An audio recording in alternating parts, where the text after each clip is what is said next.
அரியலூர் மாவட்டம் சிறுகளத்தூரில் செயல்பட்டு வரும் அரசு மதுபான கடையை அகற்றக் கோரி பெண்கள் உள்ளிட்ட கிராம மக்கள் போராட்டத்தில் ஈடுபட்டனர். அந்த காட்சிகளை பார்க்கலாம்.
இரவு நேரங்களில் மது போதையில் இருப்பவர்களால் பொதுமக்கள் அச்சத்துடன் நடமாட வேண்டிய நிலை இருப்பதாக அவர்கள் குற்றம் சாட்டினர்.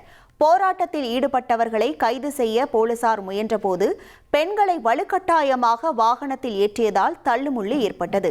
அப்போது இளைஞர் ஒருவர் போலீஸ் வாகனத்தின் அடியில் படுத்து போராட்டத்தில் ஈடுபட்டதால் பரபரப்பு நிலவியது. பின்னர் அதிகாரிகள் நடத்திய பேச்சுவார்த்தையை தொடர்ந்து பொதுமக்கள் போராட்டத்தை கைவிட்டனர். இனி செல்லும் இடமெல்லாம் செய்தி. தந்தி டிவியின் வாட்ஸ்அப் சேனலை ஃபாலோ பண்ணினா செல்ல இருக்கும் இடமெல்லாம் செய்தி. இதோ QR கோட் இப்பவே ஸ்கேன் பண்ணுங்க, ஃபாலோ பண்ணுங்க.